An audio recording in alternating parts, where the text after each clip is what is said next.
It's that holiday treat. Stock your stuffings with cold, hard cash. That's right. It's Adobe Office Hours Money episode. I think I said stock your stuffings. Did I say chat? Did I say stock your stuffings? Because that's probably the funniest fold I've ever had. That was good. Hey everybody, welcome to Adobe Office Hours. I'm Andrew Hochradel. Over there and I'm Nick Longo. What's up, everybody? Happy Thanksgiving. I changed the to those of you who had it. Oh yes. Happy December. Happy holiday season. Yeah, happy holidays. There's a lot of holidays happening. Hey everybody, yes, we're doing intros now. If you've never watched this show, hi, it's Adobe Office Hours. We are a show that happens every single week here on Adobe Live to help you level up your creative careers. We have all kinds of different topics. And Nick, what series are we in right now? This is our Pro series. Look at that.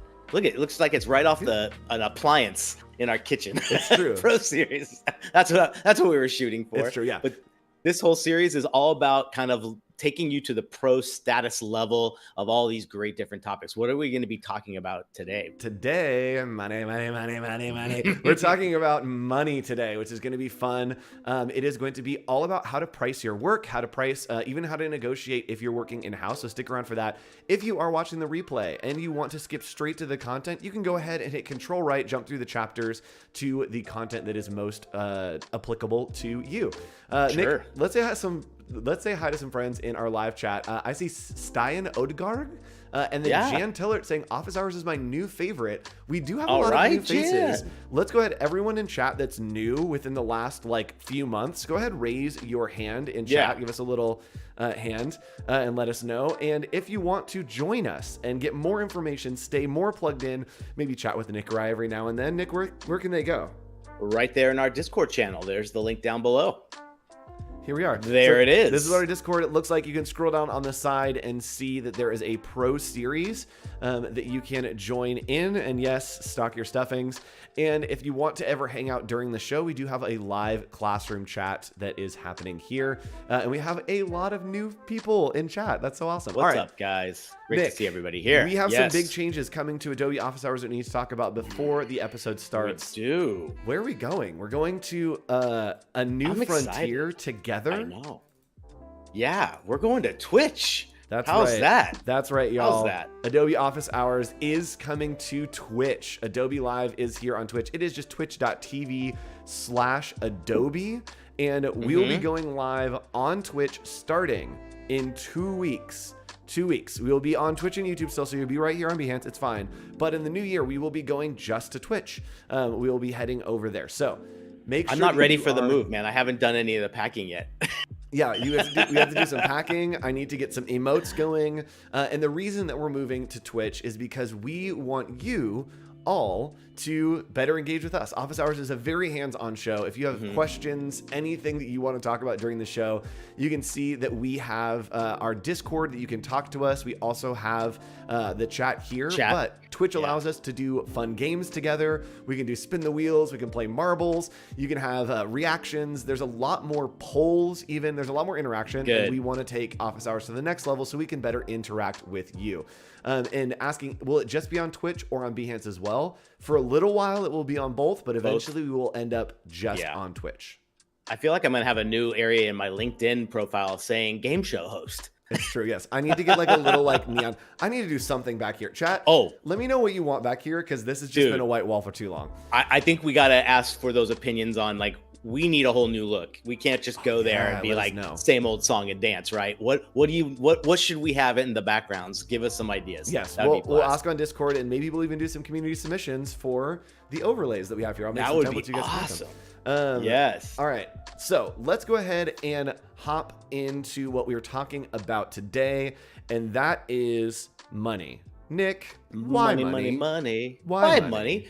Money kind of is. I don't want to say it's why we're all doing our job, but it's a big part of why we do our job. It's when you link it to how you make a living, pricing and money and all that stuff is a big part of it. Question for you. I got a question for you.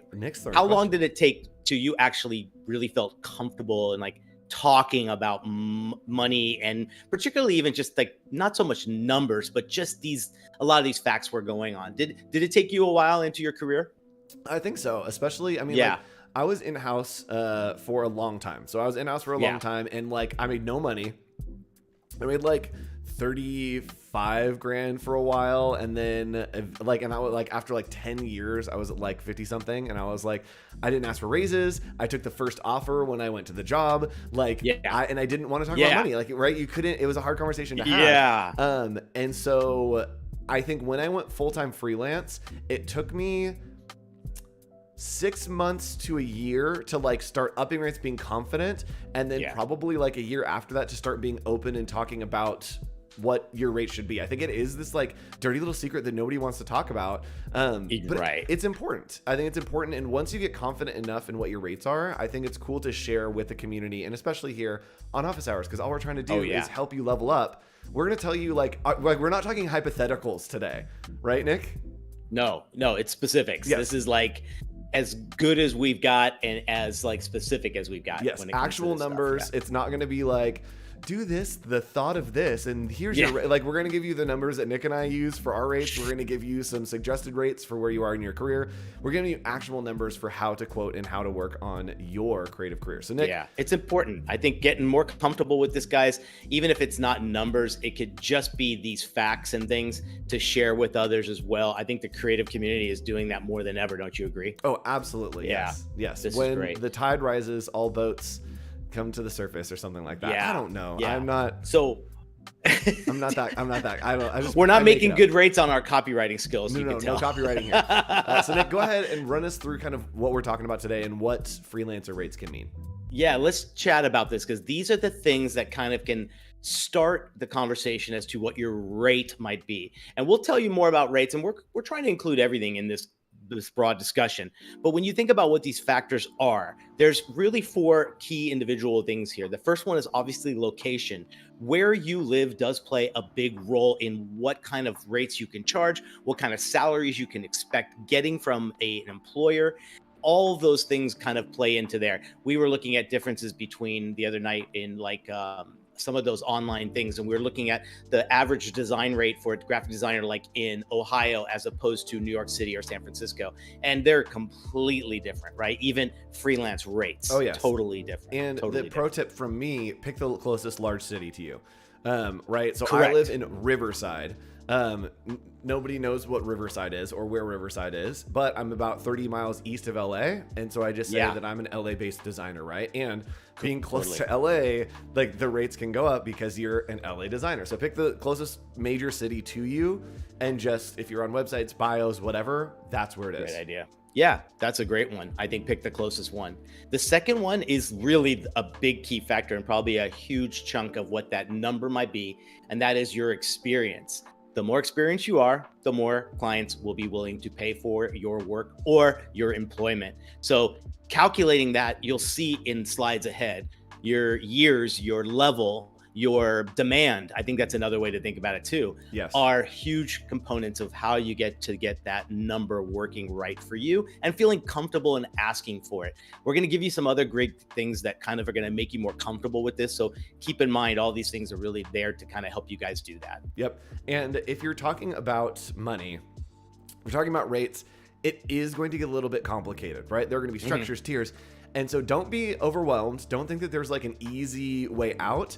A lot of times, it, again, depends on the type of work. We're going to show you all the different kinds of rates. I think that on our rate sheets, Nick and I both have like 5 or 6 different rates for different things.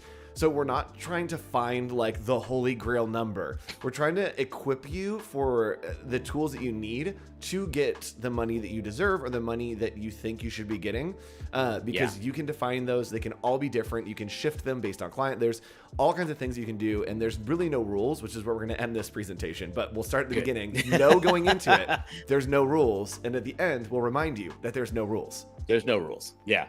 This next area here that can fluctuate your rate is the type of work. Consider everything from designing a small little button for a nonprofit all the way up to, a multi-page website for a large corporation. The type of work is going to change that rate as well. And when we get to that point, we'll talk and show you about how the rates differ, but I even have rates that are considered maybe friends and family or, rush jobs too. Maybe it's the speed of that type of rush work. fees. If something is needed much quicker, right? Yeah. So type of work can change that up. Just make sure there's no two similar jobs out there. I can look at everything on my palette right now, and they're totally different. And they do demand a little bit of, customization when it comes to putting together that pricing. Absolutely. And we're going to talk about this eventually, and I don't think it's in the slide deck, but here's my pro tip to you. If you don't need the money, look at trade services. Try to trade for something because you're not going to get taxed on it. And you can get maybe some exclusive hookups, right? You can get a status with somebody. You can get tickets to an event. I got haircuts for free for a while because I did work for my barber. That kind of work is my favorite because you can have your core work, but then if there's a trade service that you're going to be using anyway, why not just trade for a service instead? And you still get the added benefit of getting to use those in your portfolio. Like if it's good work, it's good work. Yep. And, however you got it. Great. Steward is saying, I always thought you work out your outgoing costs and then break it down into an hourly and then adjust. Yes, that's exactly where we're going next. Yes. What's an hourly? The standard model. Thank you, Stuart. A perfect transition. Perfect segue, my friend. What is this and how does this work? Yeah, so the best thing to do is if you are at a point where you can kind of come up with a desired annual income of where you might want to be. And this is great for anyone, unfortunately, who might have just been caught by a layoff and they have an actual desired or actual income that they were making. What you want to do is that's kind of where it's judging where you are in this world of creativity and as an individual that does it. So let's say your annual desired income was around $55,000 per year. What you do is you divide it by the total amount of billable hours that are available in a year. And that number is 1920. Okay. That will give you a starting, and let's just call it base hourly rate to now fine tune. There it is right there. This is the simplest equation. And don't forget, guys, this is just a starting point. This is just to get you at a point where you feel like, hey, I can back this up. When you're asked, wait, why would you be a $28 an hour creative designer for myself? You've got some goods to say that. I would never go as far as saying, here's my numbers, client, this is how I got to it. But I said, I look at what it takes for me to live a year, and I've done my math, and this is my number. If it's too high, might be the wrong person for you. Yep, and don't think any of these numbers are locked in. So you can have a higher desired annual income, and you can have less billable hours. You can be like, oh, I'm taking the week of Christmas completely off. Take those hours out, right? Think through the vacations you're taking. Think through the time that you want to be working, and that will help you get better numbers, right? Because if we quote every hour, and then I'm like, oh, I know that I'm going to Disneyland like for a week with my family. And then we're like going on a cruise one other week, right? That's going to pull my hourly down because I'm not going to be working those hours. So you need to try to account for that as you do that. So here's the thing. If you are freelance, here is the problem. So this is good for freelance or in-house. If you're negotiating your rates on either side, this is a great way to do it. If you are freelance, all of this is imaginary. None of these numbers are real because you have to watch your overhead. If you're freelance, you're getting taxes, you're paying your own healthcare, you've got office supplies, investments, retirement, all things that could be taken care of in that rate for an hourly employee in-house. Freelance, you have to do all that thing. And here's my secret that's hidden behind me. Find those numbers and then make your clients pay for it, right? Up your rates just a little bit so that you can cover taxes 37%, right? Up your rates a little bit to help cover those taxes. Healthcare, find a client to pay for your healthcare, right? So it's just upping those rates a little bit because you know that overhead is going to be a lot higher. And you can go back to that equation as well and look at what a per hour rate would be, right? So you can, if you know you're going to spend 10 grand on, let's say healthcare, all that stuff, and then you're dividing that by the 1920, that's going to give you an extra $5.20. So you add that to your hourly. So start there. And then like Andrew said on the next slide, all of those components, figure out the same equation and add it to your hourly. Yep, absolutely. All right. So this is the big thing. Don't lock in that number. It can be very fluid and it can very much change. Nick, what are the things that you think it can change based on? Yeah. So size of your client. Obviously, a bigger client is used to a bigger budget. This is a great opportunity to strive a little bit more. I would even right there, I would plus it maybe $10 an hour. You know what I mean? Yep. Why not? They're going to be used to bigger budgets with other designers. Try it out. The second thing is the value of the project to the client. If they are brand new and have no particular brand or identity, and you're doing that for them, that value that you're giving them is monumental. It's giving them the ability to even just start the race, right? Yep. So have that in mind as well. I might go another $5 on that hour because it means that much more to them. You agree? Oh yeah, absolutely. Love that. The third one, are you doing something that could be considered license or a t-shirt or something that is literally the face of what's being sold for commerce? And it's all you. Like, that's another thing. And now you can also factor in a percentage from that. If they balk at your, let's say you've raised it to $32.60 an hour to do that, and they're like, nope, that's a little high. Go back to the 28, but then you can say, let's talk about a percentage of the income and what it actually earns you at the end of the day. So a good way to look at it is anywhere from maybe like 5 to 15% is what an artist can add and say, let's say that client makes 10 grand off that shirt in revenue. You can get a certain percentage back of that as a partner. Yep. That would be a great way to look at it. Absolutely. The next big thing, demand for work. If you don't need the work, make it really expensive, right? Yes. It's like Pokemon cards, right? The rarer they are, the more expensive that they are. I don't know why that's the thing.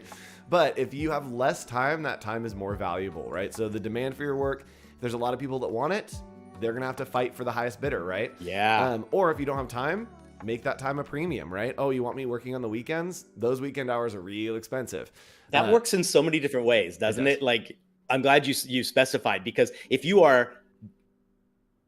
got nothing, if there's no client, if the kind of pipeline has kind of like slowed down and there's no work, maybe that's a chance to slightly go lower, right? But also if they're lining up for your work, totally what, like Andrew said, add to it, make them pay for it, because you can turn them down. And I'm going to talk about this in a second of the idea of increasing your rates until you have less clients, because it will help in the long run. All right. So next thing is next one's obviously timeline. Yeah. That's a big one. That's rush. Yeah, let's go. What's your rush fee? 30%? Oh, that is a variable as well. Yeah, if it's alarmingly like red sirens are going off behind that client, it could be even double. Oh, I definitely have gone double on a like red flag client that needs it over the weekend by Monday. Yeah, I definitely doubled. And then extra buffer, just add a little bit extra on top. Give yourself some sprinkles and a cherries, a little whipped cream. Just to make sure that you can cover all your costs in case things go over, in case there are, healthcare costs, overhead, you have to buy supplies, any of that stuff. Just add a little extra buffer in there. Oh, you know what would be a great thing to add to this is a yearly check back and say, hey, have I gotten better? Has my experience gotten better? That my gross income should be much more per year. Then relook at this yearly and give yourself that raise. That's a great way to do it if you're doing it for a long period of time. Yep, absolutely. All right, so let's talk about the 3 kinds of rates that you can have: the hourly rate, the project-based, and a retainer. The last one is my favorite, and I think probably the rarest that I see. Correct. But Nick, what are these 3? Let's talk about them. Okay, so I think you guys know it, but let's just go through them because I have a favorite as well. Hourly rate, you charge a set amount for each hour you work. That's it. Pros and cons. What's a good pro for you on this one? I hate hourly rates. I know, but there's a good pro there. The good pro for the hourly rates. It's all in the client side. It's not really yours. I don't. You know what I mean? Yeah, I don't see any hourly. I don't quote hourly on pretty much anything anymore. Nothing. If there's one thing we could both agree on, I think, and help you guys out on, is start there if you need to, but find a way to move to that next one in a second. But there are pros and cons with the hourly, which is really interesting out there. But I think it's a bigger pro for the client because they are going, okay, I can base this. I'm like, hey, Andrew, you're only working 10 hours at $20 an hour. I know it's not going to go any higher than that. Yep. You see what I mean? But also, if a client is not in touch with how many hours you are actually spending to get that job, then it could be a huge surprise to them and a shock. Then it's not working for anybody. Yep. So I think there's more cons to that one than pros. Yep. And that's the pro. The longer you work, the more you get paid. That's fair. I actually think, okay, here's the plus for hourly rate for me. if there are overages in what you think it will be and it keeps going, then you're getting paid set. more. That's the plus. And I've actually had clients Yep. that like, I've quoted like, oh, it's going to take me this much time. Here's the project, whatever. Like, here's the hourly rate of what I think it's going to be. And then they're like they're like tossing me into meetings. They're like going back and forth. And I'm like, I will gladly sit in this meeting for an hour because you're paying me an hourly rate and I just have to listen. And it's you guys fighting about what we want to do. And you're paying me to sit here and listen to you fight. Great. That's what hourly is great for. If you have a client that you know is going to drag things on and you're okay being dragged on for a little while, make them pay for dragging you. Like, hourly rate's great for that. I love that. Okay. Oh, Megan Kissel is saying, hi, Office Hours crew. Hi, Megan. Hello. All right. Let's talk about project-based. Is this your favorite, Nick? By far. This is the only way we do it. Hourly is only added if the scope of my project-based project goes over time, right? So project-based, I call it value-based. And once I heard that difference, it changes everything. And this does not mean it's, value bargain basement. It's no, value what you're giving to the client. So again, it's based on you as a expert, helping them out, giving them all these great tools to empower their business or to empower their product. You charge a flat fee based on that entire scope. That's how I think both of us are going to kind of show our process when it comes to pricing. To me, once I changed over to this, you make sure you're covering yourself in all those ways we just previously talked about. So there's never a surprise. The idea here is that the client gets a number and says, that's what it's going to cost. But you clearly write in your agreement, anything above and beyond this is obviously extra and will have to be looked at as a separate estimate. Yep, absolutely. So the last you do the same, correct? Yes. The last one is my favorite.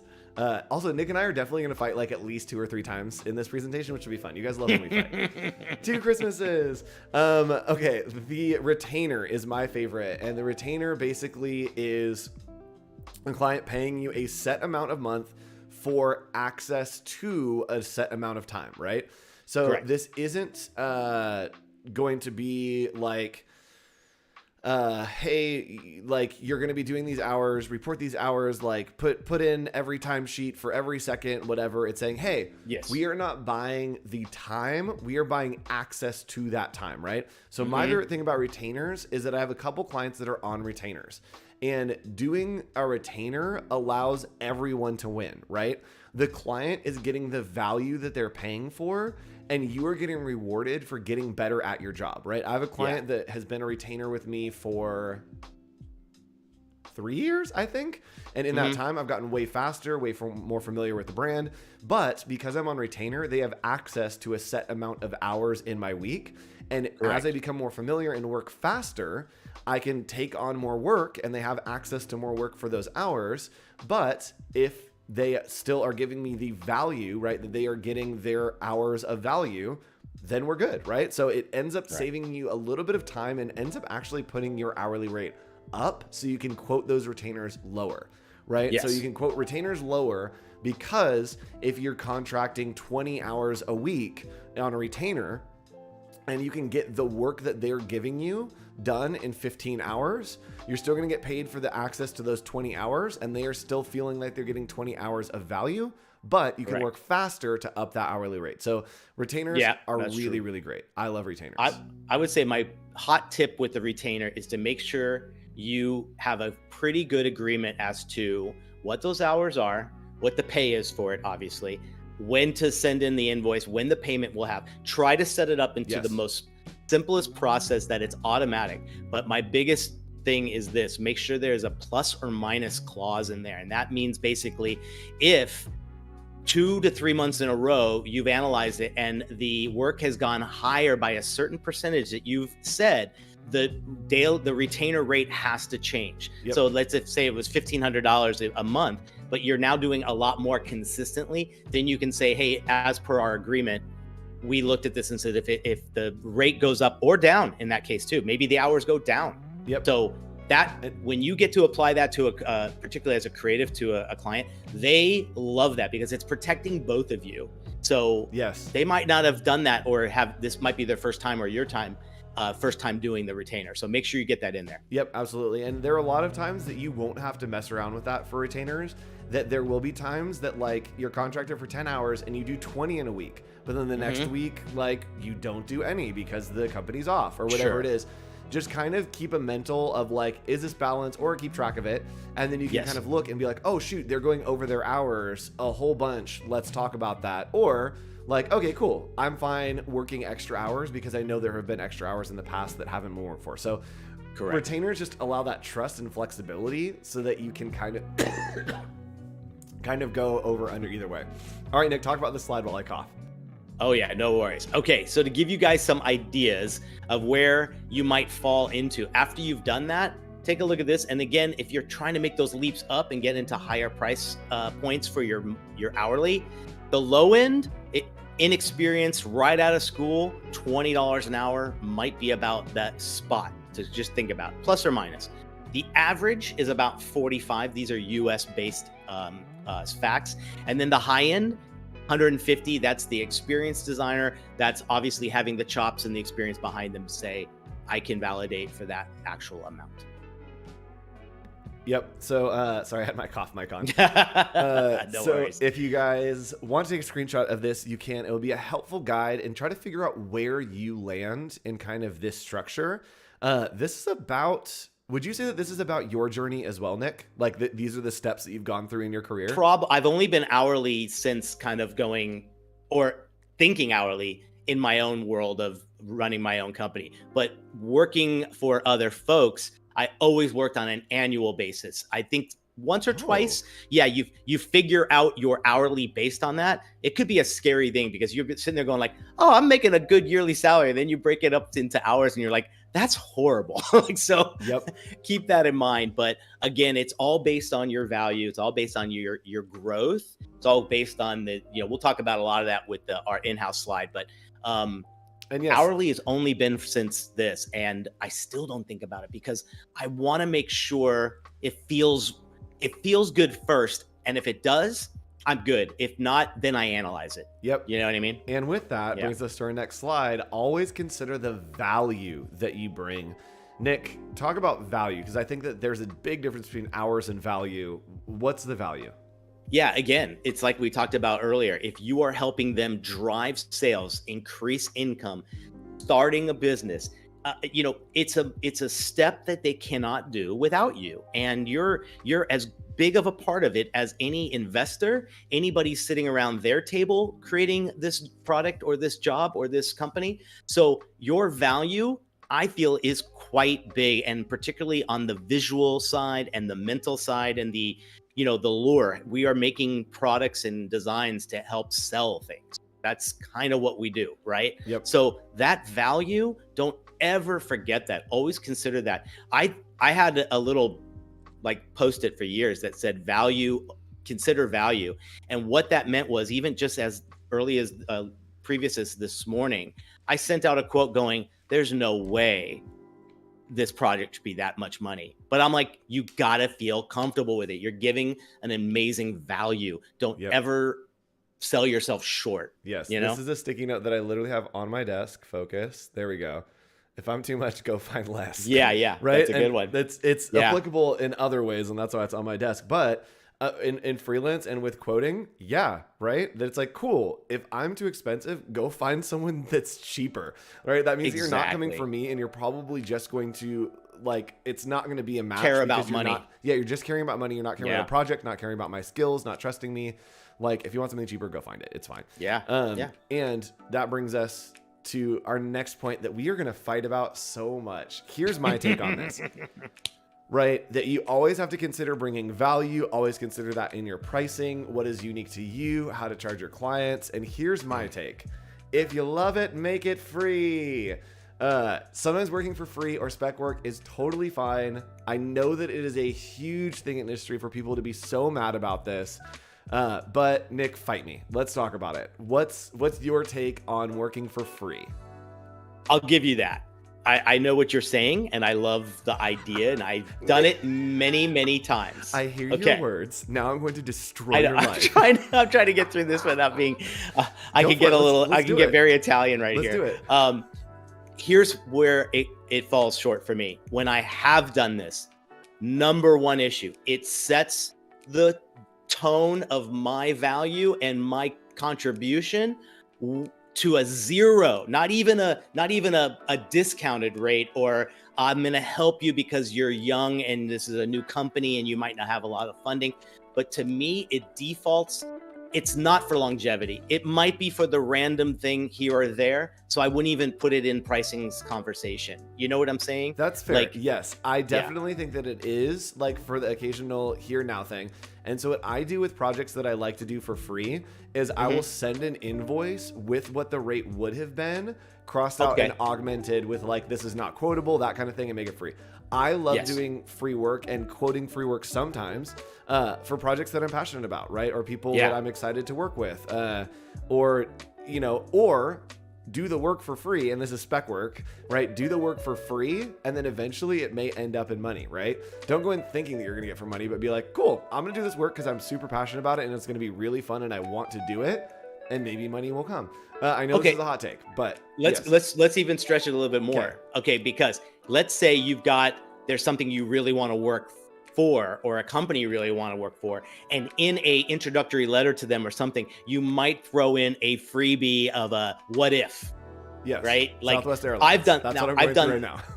I've done that many times, and it has made for a great client and a great project and a great financial kind of, result as well. But in there, I make sure it's a sample only. It still says copywritten with me. That's a good idea. But it's just a way to say, what if you worked with me, this is the kind of stuff we're doing. And I even did that as recent as yesterday with a new shop in town. I was like, I pulled out the iPad right in front of the owner and I gave him like what his logo should be like. Oh, and absolutely. He freaked out. Yes. And so those are the things I love doing free is like, here, do this. Okay, bye. Yeah. Okay.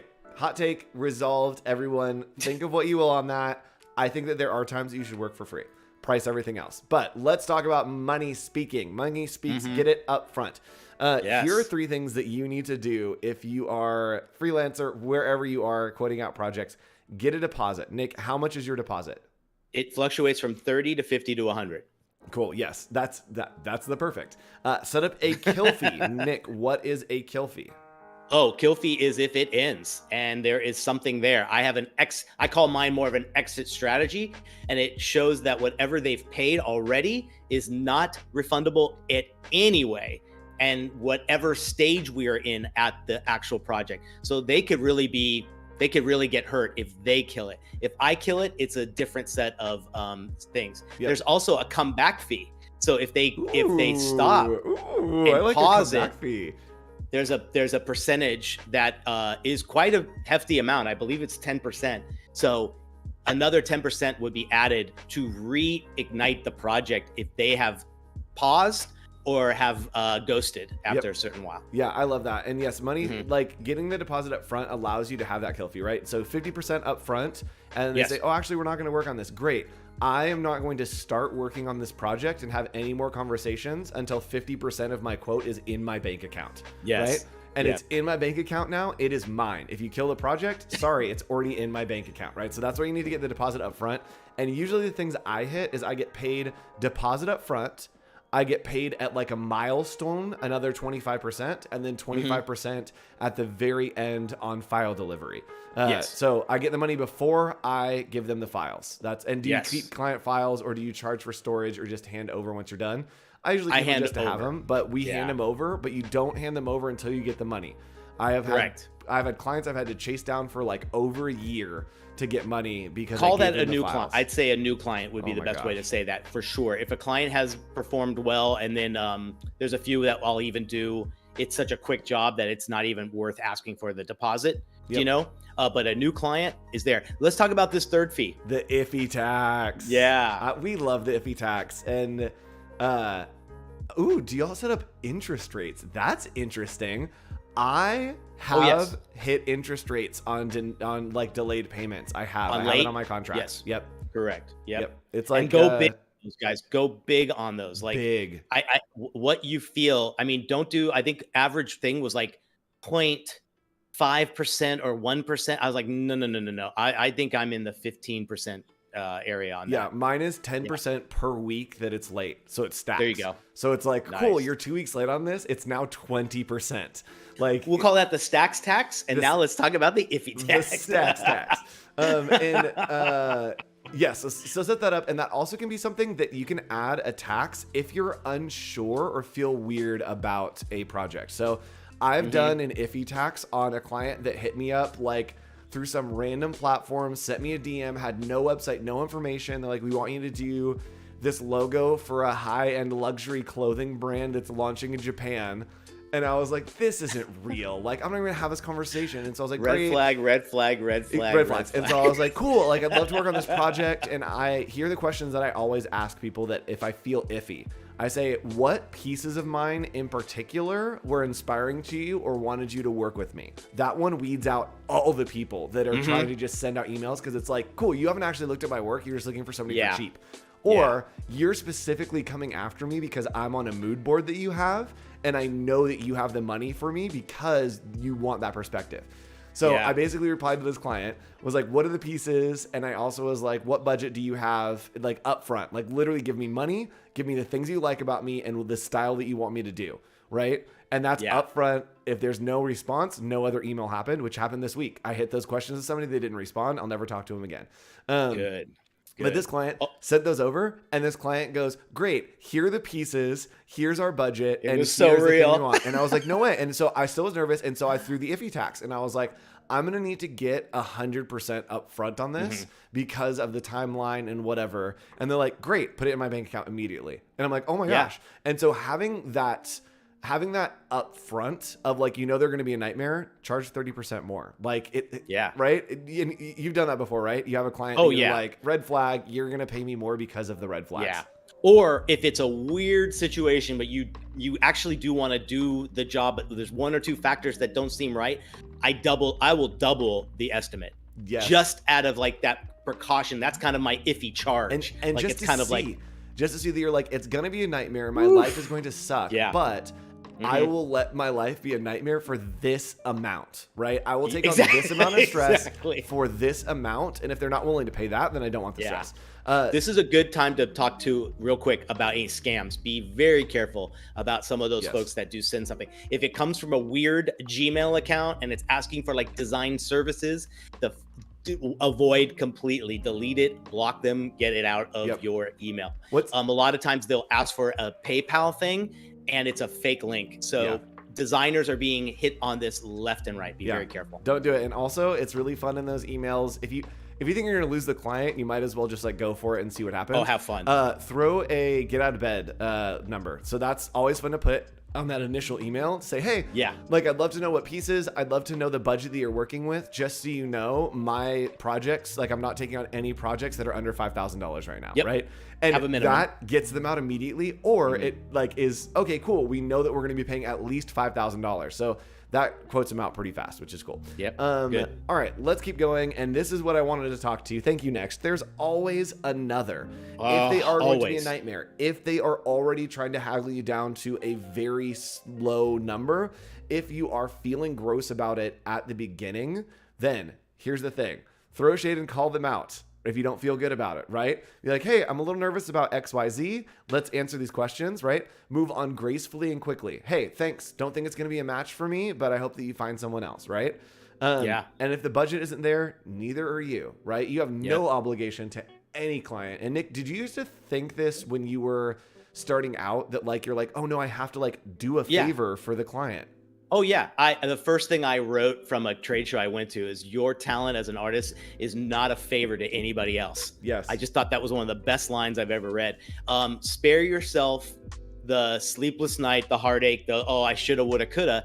If you're feeling it weird, there will always be another one right after them. I mean, it's like clockwork. It might take a little time, obviously be patient and stuff like that, but avoid that time. It's just, those are icky feelings to be like think that someone wants to take advantage of you and your actual talent. Yep. Uh-oh. There we go. We've just got Post-it notes on my, these are literally the ones that are on my screen. Make sure you're respected. That is always something when I'm working with clients, looking at emails. If there's a moment where I'm like, I don't feel like you're respecting me and I'm respecting you, this needs to be a two-way street, I think it's time for me to move on. And I like that you said they'll call them out or try that, because I have saved the day by doing that with something I thought was not going to be a good client, and it's turned into a wonderful, like, partnership and creative kind of thing for years. So sometimes it's just the personality. So here's the breakdown.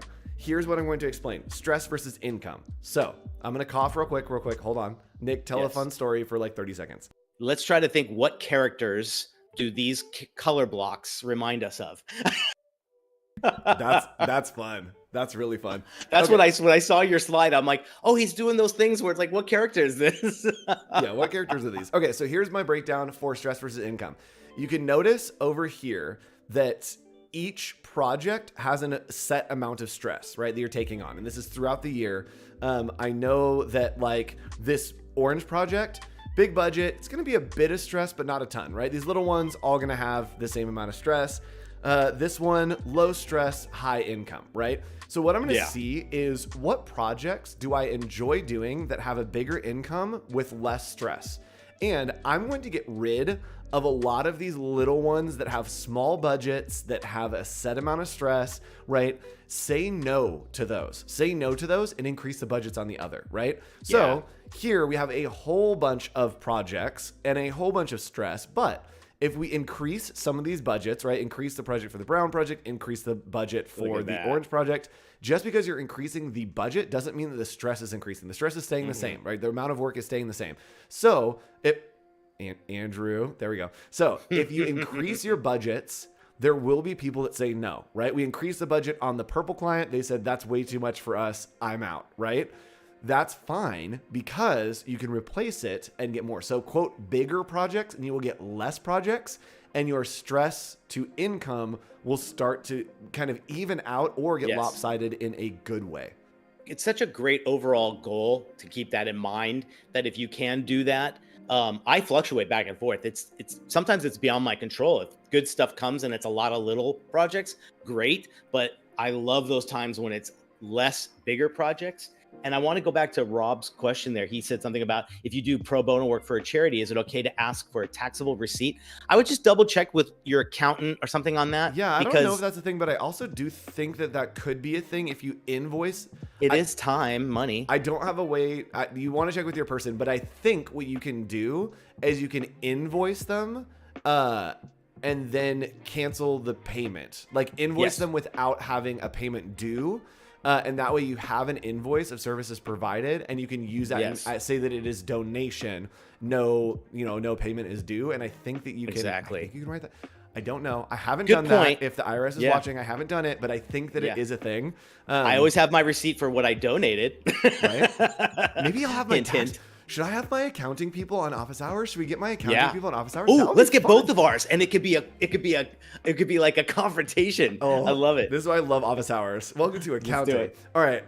So let's go. And yes, neither Nick or I do our accounting because we're bad at it. All right. Let's talk about this. We only got about 10 minutes left. Let's do it quick. Let's go quick.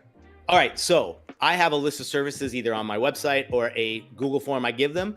And to me, this is how I figure out value-based with a hidden hourly in the background, not for them to see, only for them to understand a value-based. So I give them this. The next slide shows you. These are mine. These are Andrew's as well. Okay. So let's say they only want these from my list of menu, right? That's when I take that and I go, okay, now I can build you a very good, complex proposal or estimate to show you how I'm going to price this out. Yep. That's how we do it. And that's Colleen. Colleen in our live chat said a great thing. Invoice them, have them pay you, and then donate it back. That also is another way to do it. And now has a better paper trail. That's a great idea. So yes, these are just the things that are the services that we provide. Here are the things they actually need. But again, value-based pricing. Exactly. Talk about crunching numbers. And y'all, I'm going to put this PDF in. Can I put the PDF in there? I'll take out some of the rates, but we'll put the PDF.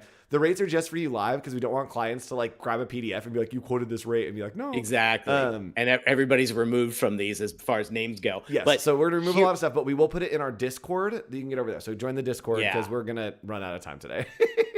Here's 4 fun little steps to kind of make sure you're doing a really good estimate and you're crunching the numbers.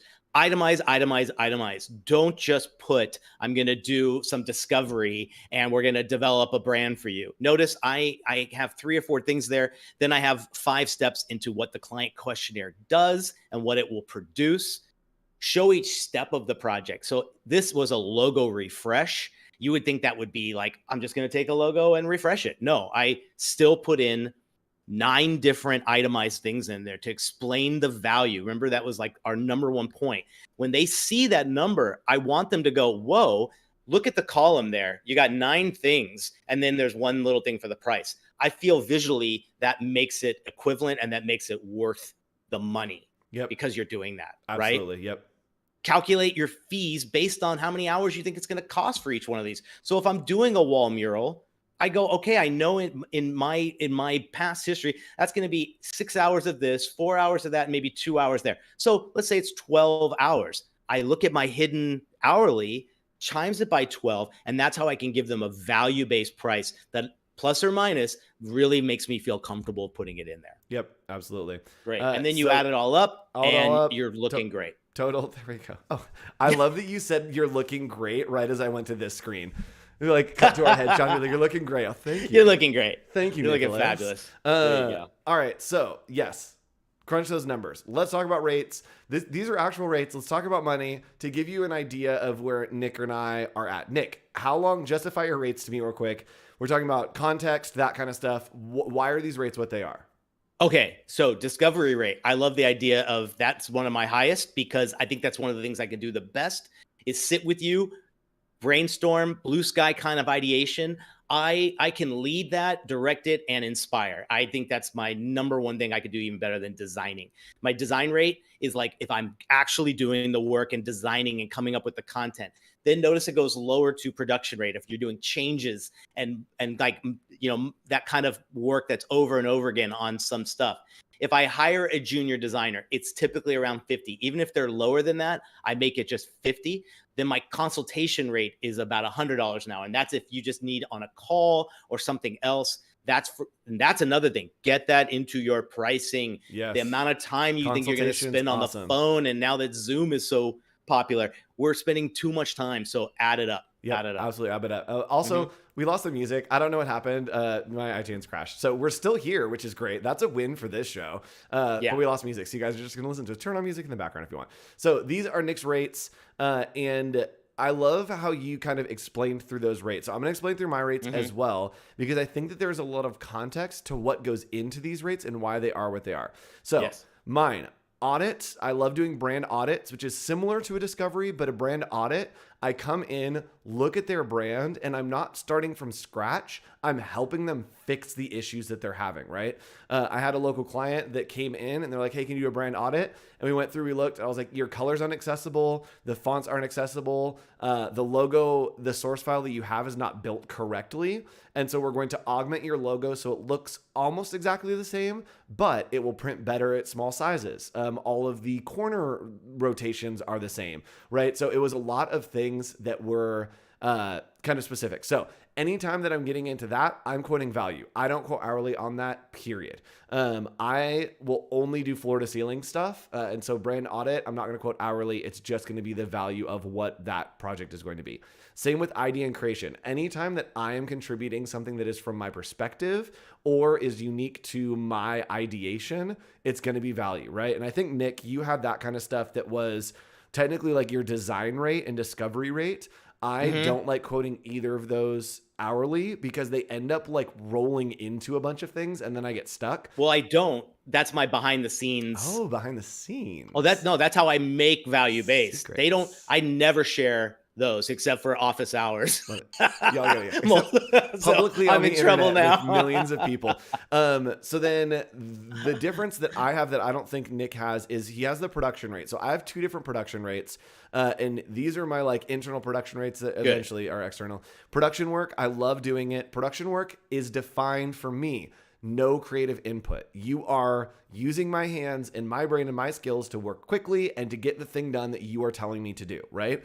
So anytime it goes into, hey, we want you to like do some branding on this production, no, that's going to be a separate project now, right? So it's only stuff that I'm not contributing creative ideas to.